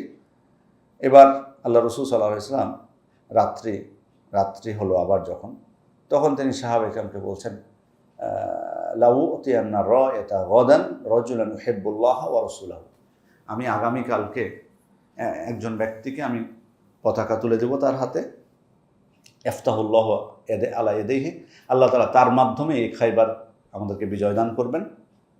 তো কার হাতে পতাকা তুলে দেব? এমন ব্যক্তির হাতে যে ব্যক্তি আল্লাহ এবং তার রাসূলকে ভালোবাসেন, এবং আল্লাহ এবং তার রাসূলও ওই ব্যক্তিকে ভালোবাসেন, এরকম একজন ব্যক্তির হাতে পতাকা তুলে দেব। নাম কিন্তু বলছেন না, বৈশিষ্ট্য। তো রাবি বলছেন যে সাহাবা-য়ে-কেরাম সারা রাত আলোচনা করলেন এটা নিয়ে যে কে হতে পারে। বলেছেন এমন একজন ব্যক্তির হাতে পতাকা তুলে দেবেন যিনি আল্লাহ এবং তার রাসূলকে ভালোবাসেন। তার মানে সবাই তো ভালোবাসেন তারা, কিন্তু অবশ্যই বিশেষ কোনো ব্যক্তির ক্ষেত্রে যখন বলা হবে নিশ্চয়ই তারটা ভিন্ন কিছু, অবশ্যই সেটা আলাদা মর্যাদা বা আলাদা বৈশিষ্ট্য আছে। ওই জন্য সেটা তারপরে আবার দ্বিতীয় যে বৈশিষ্ট্য যে আল্লাহ এবং তার রাসূলও কিন্তু তাকে ভালোবাসেন। তো এটাও তো একটা বড় ব্যাপার, দুইটা মিলে যাচ্ছে, কে না চায়। সাহাবা-য়ে-কেরাম তো বুঝতেই পারছেন যে তারা তো আসলে দুনিয়ার পদের জন্য তো যে সেনাপতি করবেন আল্লাহ রাসূল সাল্লাল্লাহু আলাইহি ওয়াসাল্লাম, পতাকা তুলে দেবেন, নেতা হব, এদিক থেকে কি তাদের আশা এটার জন্য যে আল্লাহ রাসূল সাল্লাল্লাহু আলাইহি ওয়াসাল্লাম কালকে পতাকা তুলে দেবেন, নেতা বানাবেন, এটার জন্য তারা এটা এই আশায় তারা আসলে রাত জাগেননি বা কথা বলেননি। আমাদের মধ্যে যদি ঘোষণা দিত তাহলে হয়তো আমাদের মন মানসিকতা এরকম হতো যে নেতৃত্ব পাবো। তাদের ছিল ওই গুণটা, আসলে মূল বিষয় কার হাতে পতাকা দেয় না, ওই বৈশিষ্ট্যের অধিকারী আসলে কে, যার হাতে আল্লাহ রাসূল সাল্লাল্লাহু আলাইহি ওয়াসাল্লাম দিবেন। উমর স্বয়ং কোনো কোনো বর্ণনা এসছে, উমর ইবনুল খাত্তাব বলছেন, মা আহবাবতুল ইমারা ইল্লা ইয়াউমাইদিন, আমি ওই দিন ছাড়া কোনোদিন নেতৃত্ব মানে পছন্দ করিনি, নেতৃত্বকে কোনোদিনই আমি পছন্দ করিনি ওই দিন ব্যতীত। মানে ওই দিন আমার নেতৃত্বের প্রতি একটু লোভ হয়েছে। কী কারণে? ওই বৈশিষ্ট্যের অন্তর্ভুক্ত হবেন তাই। উনি বলছেন অন্য দিন আমার এই নেতৃত্বের প্রতি আমার ভালোবাসা জন্মেনি, ওই দিন ব্যতীত। তো উনি বলছেন ফাতাসাওয়ারতু লাহা রাজা আন উদআ লাহা, আমি এজন্য আল্লাহ রাসূলের কাছে যখন সকালে ছুটে গেলাম, সবাই তো ছুটে গেছে যে কাকে দিচ্ছেন। তো ওমর ইবনুল খাত্তাব বলছে আমি ওই দিন মাথা উঁচু করছিলাম বারবার, যে যাতে আল্লাহ রাসূল সাল্লাল্লাহু আলাইহি ওয়াসাল্লাম কী করেন, আমাকেই ডাকেন, তাহলে আমি ওই বৈশিষ্ট্যের অন্তর্ভুক্ত হতাম যে আমি আল্লাহ এবং তার রাসূলকে ভালোবাসি, আল্লাহ এবং তার রাসূল আমাকে ভালোবাসেন। তো আল্লাহ রাসূল সাল্লাল্লাহু আলাইহি ওয়াসাল্লাম বললেন, আইনা আলী ইবনে আবি তালিব, আলী ইবনে আবু তালিব কোথায়? তো বলা হলো যে উসিবা ফি আইনিহি, তার চোখে সমস্যা হয়েছে। তো আল্লাহ রাসূল সাল্লাল্লাহু আলাইহি ওয়াসাল্লাম দেখুন যারা ছুটে গেছে তাদের কারোই নাম বললেন না, আর যিনি যেতে পারেনি তার নাম ধরে ডেকেছে, বলে আলী। তো কী হয়েছে? তার চোখের সমস্যা। তাকে নিয়ে আসা হলো, আল্লাহ রাসূল থুতু লাগিয়ে দিলেন, সাথে সাথে তিনি সুস্থ হয়ে গেলেন। মনে হচ্ছিল যে যেন তার কোনো অসুখই ছিল না, অথচ উনি ওখানে যেতেও পারেননি, এত অসুস্থ ছিলেন তিনি। তারপর তো তাকে আল্লাহ রাসূল সাল্লাল্লাহু আলাইহি ওয়াসাল্লাম পতাকা দিলেন, বললেন উনফুজ আলা রিসলিক হাত্তা তানজিলা বিসাহাতিহিম, তুমি তোমার স্বাভাবিক গতিতে তাদের কাছে যাও, ইহুদিদের কাছে, তাদের আঙ্গিনায়, তাদের ময়দানে তুমি নেমে পড়ো। সুম্মা দুআহুম ইলাল ইসলাম, এবং তাদেরকে ইসলামের পথে আগে ডাকো, ইসলামের দাওয়াত তুমি তাদেরকে দাও। ওয়া আখবিরহুম বিমা ইয়াজিবু আলাইহিম, আর তাদের উপর যেটা কর্তব্য সে কর্তব্য সম্পর্কে অবহিত করো। ফাওয়াল্লাহি লা ইয়াহদিয়াল্লাহু বিকা রাজুলান ওয়াহিদান খায়রুল লাকা মিন হুমরিন নাম। আল্লাহ যদি তোমার দ্বারা একজন ব্যক্তিকে হেদায়েত দান করেন সেটা লাল ওষ্ট্রির থেকে উত্তম। লাল ওষ্ট্রি, কেউ কেউ বলছেন যে লাল ওষ্ট্রি কোরবানি করার থেকে উত্তম। লাল ওষ্ট্রি ছিল আরবদের সব থেকে দামি সম্পদ, তো সেটা নিশ্চয় সব থেকে যেটা দামি মানুষের কাছে মূল্যবান, সেটা যদি সে কোরবানি করে সেটা মর্যাদাপূর্ণ না? তো আল্লাহ রাসূল বোঝাচ্ছেন তার থেকেও মর্যাদাপূর্ণ কাজ হলো যে একজন ব্যক্তি যদি তোমার দ্বারা হেদায়েত হয়, এটা এতটা গুরুত্বপূর্ণ বিষয়। যাই হোক, আল্লাহ রাসূল সেখানে খাইবারে প্রায় বেশ কিছু সেখানে ছিল, মানে যেটাকে বলে দুর্গ কাফেরদের। হেসেন নাইম একটা, এটা সব থেকে, হেসেন নাইমটা ছিল সব থেকে বড় দুর্গ। এখনও কিন্তু আছে দুর্গের ইয়াগুলো দেখা যায়। আমরা গেছিলাম, তো আমরা যাওয়ার পর ওখানে একটা ঘটনা ঘটে ওই দিন খাইবারে। ওখানে কিন্তু আপনার কাঁটাতারের বেড়া দেওয়া আছে চতুর্পাশে। কারণ হলো কি, সৌদি সরকার খাইবারের বিষয়ে একটু সচেতন আছে বেশি এ কারণে যে ইহুদিরা কিন্তু মনে করে যে খাইবারটা ওদেরই, এখনও ইসরায়েলের। বুঝতে পারছেন? ওখান থেকে তো ওমর ইবনুল খাত্তাব তাড়িয়ে দিয়েছিলেন তাদেরকে খাইবার থেকে। আল্লাহ রাসূল সাল্লাল্লাহু আলাইহি ওয়াসাল্লাম তাড়িয়েছেন মদিনা থেকে, আর ওমর ইবনুল খাত্তাব তাড়িয়েছেন ওই খাইবার থেকে তাদেরকে। উদ্বাস্তুত, ওদের আসলে তো দুনিয়াতে কোনো জায়গা নাই। তো জোরপূর্বক যে মানে দখল করছে, এটাই আসলে তো তাদের কোনো জায়গা নাই, জোরপূর্বক দখল করছে তারা। তো এই জন্য খাইবারের প্রতি তাদের মানে কুদৃষ্টি আছে একটা, সে কারণে এখনও সৌদি সরকার খুব সচেতন ওই খাইবারে। তো ওখানে বেশ কিছু নির্দেশনা লেখা আছে এখনও, যে এই কাঁটাতারের বেড়া দিয়ে। আমরা খেয়াল করলাম যে কেউ ওই কাঁটাতারের বেড়াটা ভেঙে প্রবেশ করেছে। মানে মানুষ আবেগী মানুষ, বুঝেন না মুসলিমরা, শেষে যে মানে ওইগুলোকে করে দিয়ে মানে প্রবেশ করেছে, এরকম দেখা গেলো। তো আমাদের ছাত্ররাও ছিল, স্টুডেন্ট যারা ছিলাম আমরা, তো কেউ ওরাও ঢুকে পড়লো। আমরা অবশ্য যাইনি। ওখান থেকে বের হয়ে আমরা বাসে উঠতেছি, একটা পুলিশের একটা গাড়ি আসলো, এসে বলতেছে আমাদের গাড়িকে তোমাদের বাস যেন অনুসরণ করে, মানে ওই থানায় নিয়ে যাচ্ছে।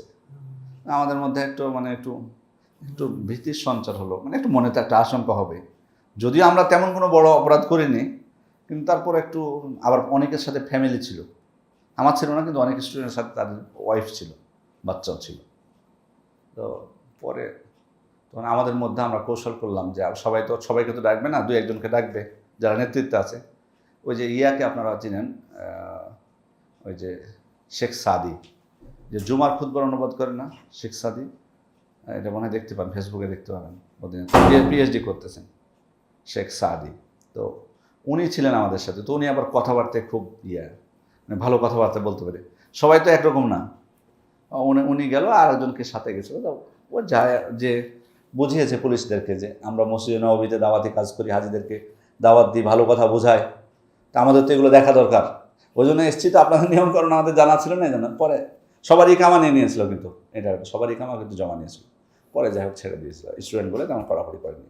আমি যে জিনিসটা বোঝাতে চাচ্ছি সেটা হলো যে এই হেসেন নাইম, এটা হলো সব থেকে বড় দুর্গ। এই দুর্গ, এরপরে আরও সাব ইবনে মুআয, তারপরে জুবাইর, হেসেন উবাই, হেসেন নাজর, অনেক হেসেন ছিল। তো এখানে মানে মূল কথা হলো যে আল্লাহ রাসূল সাল্লাল্লাহু আলাইহি ওয়াসাল্লাম, মুসলিমরা এই দুর্গ জয় করতে সক্ষম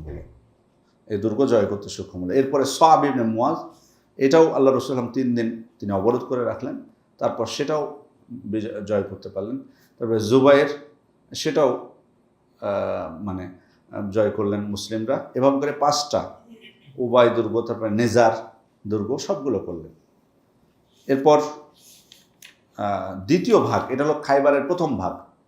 দ্বিতীয় ভাগে যে সেখানেও প্রথমে তারা সন্ধির, প্রথম ভাগ যেটা কঠিন সব থেকে বেশি ছিল, সেটা কিন্তু বিজয় হয়ে গেছে। দ্বিতীয় ভাগে যে সেখানে কিন্তু আপনার তারা সন্ধির জন্য আহ্বান জানালো ইহুদিরা। তা আল্লাহ রাসূল সাল্লাল্লাহু আলাইহি ওয়াসাল্লাম সম্মত হলে, খাপা আমাদের যে দামি সম্পদগুলো এগুলো কিন্তু নিব না। তো পরবর্তীতে কিন্তু আবুল হুকাইক ছিল মূলত তাদের লিডার। আবুল হুকাইকের 2 পুত্র কৌশল করে অনেক সম্পদ তারা নিয়েছিল। এটা পরে ধরা খেয়ে যায়। আল্লাহ রাসূল তখন এই 2জনকে হত্যা করেছিলেন পরে, বিশ্বাসঘাতকতা করার জন্য। এরপরে তো পুরো মানে খাইবারি মুসলিমদের অধীনে চলে আসলো। এখন ইহুদিরা বলল যে আল্লাহ রসুল আপনি আমাদেরকে এখানে চুক্তিভিত্তিক থাকতে দেন, কারণ মানে এটা ছিল মূলত কৃষি উর্বর ভূমি। তো ওরা বলল যে আমরাই এখানকার ভূমি সম্পর্কে মানে বেশি অবগত, কীভাবে ফসল উৎপাদন করতে হয়, খেজুর কীভাবে হবে আমরাই তো ভালো জানি। তো মানে ইয়ার ভিত্তিতে, চুক্তির ভিত্তিতে আপনাদেরকে অর্ধেক দিব আর অর্ধেক আমরা গ্রহণ করবো, এই সত্ত্বে আমাদেরকে থাকতে দিন। তো আল্লাহ রসুল ইসলামও দেখলেন যে আসলে মুসলিমদের সংখ্যা তখনও তো খুব বেশি না, মানে কোনো কাউকে যে কাজের লোক হিসেবে সেখানে রেখে আসবেন আল্লাহ রসুল সাল্লাল্লাহু আলাইহি ওয়াসাল্লাম, সেটাও কঠিন ছিল। এই কারণে উনি আল্লাহ রসুল ইসলাম রাজি হয়ে গেলেন, যেটা মুদারাবা আমরা করে থাকি, যে যারা কাজ করবে তারা একটা পার্সেন্টেজ নেবে, আর যাদের সম্পদ তারা একটা পার্সেন্টেজ নেবে। এই দৃষ্টিকোণ থেকে এভাবে তিনি চুক্তি করলেন। এরপরে আল্লাহ রসুল সাল্লাল্লাহু আলাইহি ওয়াসাল্লাম মানে এই সম্পদগুলো বা গনিমতগুলো সাহাবায়ে মধ্যে বন্টন করে দিলেন। ঘোড়া যাদের ছিল তাদেরকে বেশি দিয়েছেন, যেভাবে আসলে হয়। এরপর কিন্তু ওই সময়ে কিন্তু জাফর ইবনে আবু তালেব উনি কোথায় ছিলেন আপনাদের মনে আছে? জাফর কোথায় ছিলেন মনে আছে? জাফর নাজ্জাশীর কাছে, যে ওই যে নাজ্জাশীর বিরুদ্ধে যখন কুরাইশরা তাদের একটা প্রতিনিধি দল পাঠিয়েছিল না নাজ্জাশীর কাছে, কাকে আমর ইবনুল আস এবং কে যেন এটা ছিল একটা আব্দুল্লাহ ইবনে রবিয়া বা কেউ।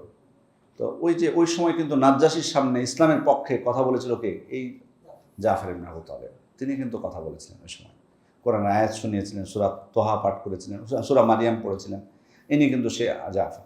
তো উনি ওই আবু মুসা আল আশআরী, ওনারা ইয়ামেনে ছিলেন, তো ওখান থেকে ইসলাম গ্রহণ করে ওনারা মদিনায় আসছিলেন। তো মদিনায় নৌকায় না এসে ভুল করে আবিসিনিয়ায় চলে যায়। ওখানে দেখা হয় ওই জাফরের সাথে দেখা হলে জাফর রাদিয়াল্লাহু আবু মুসাকে নিয়ে এই খাইবারে চলে আসে। খাইবারে আসলে আল্লাহ রসুল সাল্লাল্লাহু আলাইহি ওয়াসাল্লাম মানে তাকে অভ্যর্থনা জানালেন এবং খুবই খুশি হলেন, এবং এমনকি বলেছিলেন যে আল্লাহর শপথ, আমি এতটাই আজকে আনন্দিত, আমি জানি না যে তোমার আগমনের কারণে আমি এত আনন্দিত নাকি খাইবার বিজয় করতে পেরেছি তাই আমার এত আনন্দ লাগছে। তো পরে যাই হোক, জাফর রাদিয়াল্লাহু আবু মুসা আল আশআরীকেও গনিমতের সম্পদ থেকে কিছু দান করেছিলেন, তাদেরকে দিয়েছিলেন। এদিকে গনিমত থেকে বা আমরা জানি যে গনিমতের মালও যেমন লাভ করেছিলেন, তেমন ওই যে স্বীকৃত দাস যারা বা মেয়েরা, তো সফিয়া, আল্লাহ রসুল সাল্লাল্লাহু আলাইহি ওয়াসাল্লামের এই যে সফিয়া তার একজন স্ত্রী, উনি কিন্তু জি মানে ইহুদির মেয়ে।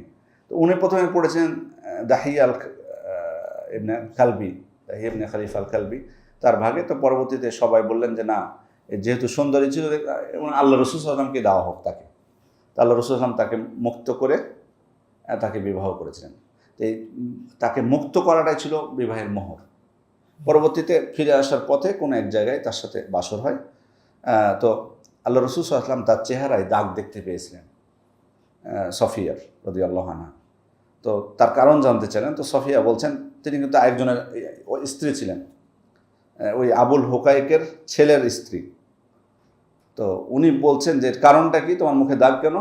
তো বলছে যে আল্লাহ রসুল আপনার খাইবারে আসার আগে আমি স্বপ্ন দেখেছিলাম যে চাঁদ আকাশ থেকে আমার কোলে এসে পড়ছে, এই স্বপ্ন আমি দেখেছিলাম। তো স্বামীর কাছে যখন সকালে উঠে আমি এই স্বপ্নের কথা বললাম, তখন আমাকে একটা চট দিয়ে বলেছে যে তুমি মদিনার বাদশাকে পেতে চাইছ। তো মানে উনি আগেই স্বপ্নে দেখেছিলেন যে উনি আল্লাহ রসুল সাল্লাল্লাহু আলাইহি ওয়াসাল্লামের হয়তো স্ত্রী হতে যাচ্ছেন। এইদিকে আরেকটি ঘটনা খাইবারের, সেটি হচ্ছে একজন মহিলা, সে জানতে পেরেছিল যে আল্লাহ রসুল সাল্লাল্লাহু আলাইহি ওয়াসাল্লাম ছাগলের ভুনা উনি পছন্দ করেন, ওই জন্য গোস্ত রান্না করে আল্লাহ রসুল সাল্লামের উদ্দেশ্যে প্রেরণ করে। কিন্তু সেখানে কি দিয়েছিল? বিষ মিশিয়ে দিয়েছিল।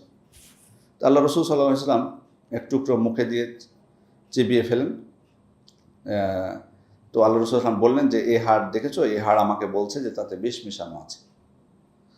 পরে ওই মহিলাকে ডেকে আনা হলো, মহিলাকে জিজ্ঞেস করা হলো, মহিলা স্বীকার করলো যে হ্যাঁ আমি বিষ দিয়েছি, আমি আপনাকে পরীক্ষা করছিলাম, আমি ভেবেছিলাম যদি এই ব্যক্তি বাদশাহ হয় তবে আমরা তার থেকে মুক্তি পাব, আর যদি আপনি নবী হয়ে থাকেন তাহলে আপনাকে আগে আল্লাহ এই বিষ মেশানোর খবর জানিয়ে দিবেন।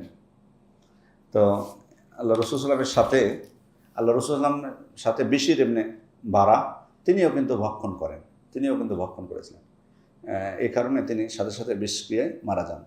তো ওই মহিলাকে আল্লাহ রাসূল সাল্লাল্লাহু আলাইহি ওয়াসাল্লাম ক্ষমা করেছিলেন, কিন্তু যেহেতু বিশর ইবনে বারা মারা যান সেহেতু কিসাস স্বরূপ তাকে হত্যা করেন ওই মহিলাকে।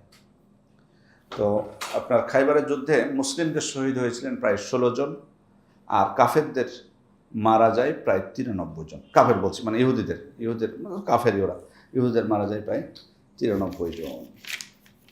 এই ছিল সংক্ষেপে। এরপরে মদিনায় ফেরার পথে একটা ঘটনা ঘটে, সেটা হচ্ছে যে আল্লাহ রাসূল সাল্লাল্লাহু আলাইহি ওয়াসাল্লাম এক জায়গায় বিশ্রাম নিচ্ছিলেন।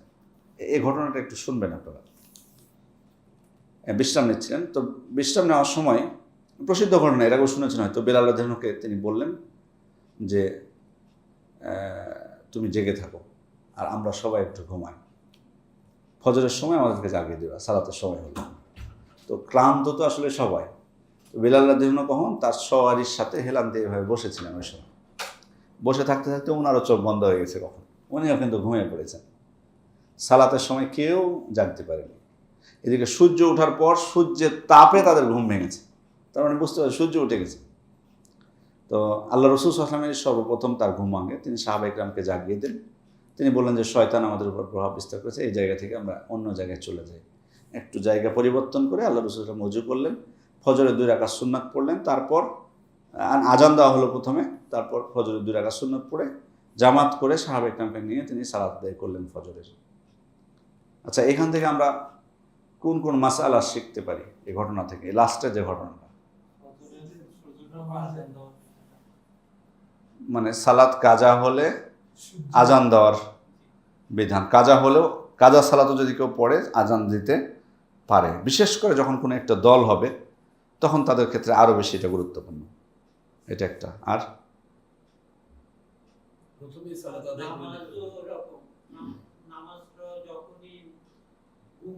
হ্যাঁ হ্যাঁ গুড, আর যে সময় হোক, তখন নিষিদ্ধ সময় ছিল না, কিন্তু আমাদের সমাজে অনেকেই মনে করে যে আজকে ফজরের সালাত কাজা হলে আগামীকালকে যে পড়বে, তাই না?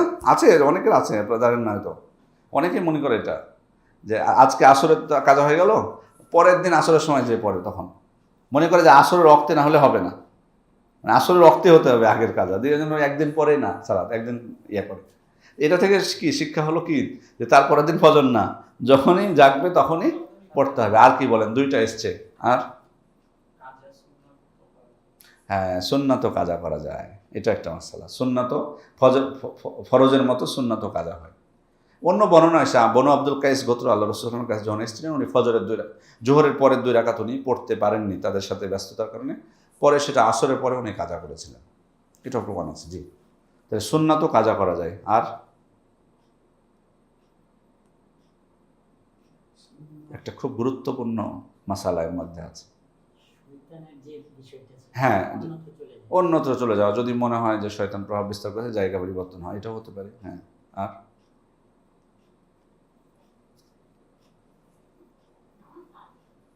আছে আপনাদের আমাদের বন্ধের মধ্যে কারো কি মনে পড়ছে কিছু?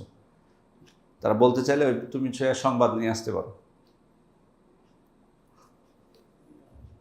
তারা কেউ কোনো যদি নতুন এগুলো ছাড়া কিন্তু বলতে হবে, এগুলো আবার রিপিট করলে কোনো লাভ নেই, এগুলো ছাড়া আর কোনো শিক্ষা আছে কিনা?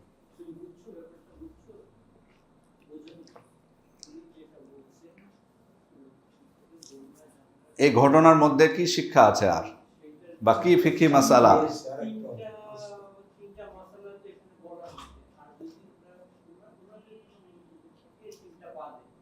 অথবা লিখেও দিতে পারেন আপনাদের কাছে কাগজ থাকলে। তাহলে একটু অপেক্ষা করি, আরও কিন্তু আছে, আপনারাও চিন্তা করতে থাকেন। না, মেন এইগুলো মেন, আরও আছে।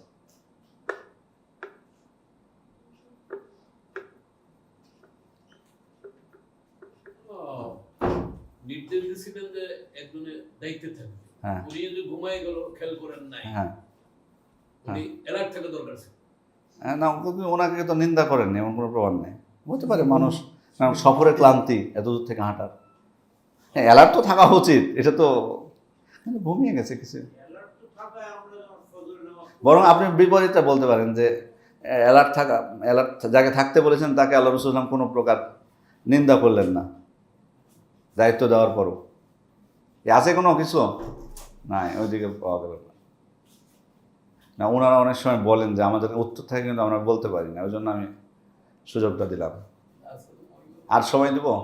আমার সাথে সব বাচ্চা চাপটা ও আচ্ছা আচ্ছা, এখানে আরেকটা গুরুত্বপূর্ণ মাসালা হলো সফরে আল্লাহ রাসূল সাল্লাল্লাহু আলাইহি ওয়াসাল্লাম কিন্তু সুন্নাহ যে সুনান রাওয়াতিব যেগুলো সেগুলো কিন্তু পড়তেন না, সেগুলো পড়তেন না, তো শুধু ফজরের সুন্নতটা ছাড়তেন না। তার বড় প্রমাণ এখানে এখানে কিন্তু এখনও কিন্তু তিনি সফরে ফজরের সুন্নাত কাজা হয়ে গেছে, তাও আগে সুন্নাত পড়েছেন, তারপরে ফরজ পড়েছেন।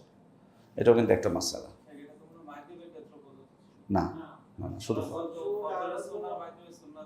না, শুধু ফজর এবং বেতর, মানে বিজোড় বেতরটা মাগরিবের ক্ষেত্রে বর্ণিত হয়।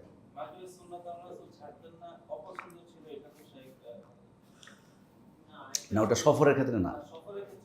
না এমনিতে তো আল্লাহ রসুল কিন্তু কোনো সুন্নাত দেখে না, জোহরের 2 রাকাত পড়তে পারেননি, পরে কাজা করেছেন, উনি তো ছাড়তেন না, এই সুন্নাতগুলো তো ছাড়তেন না।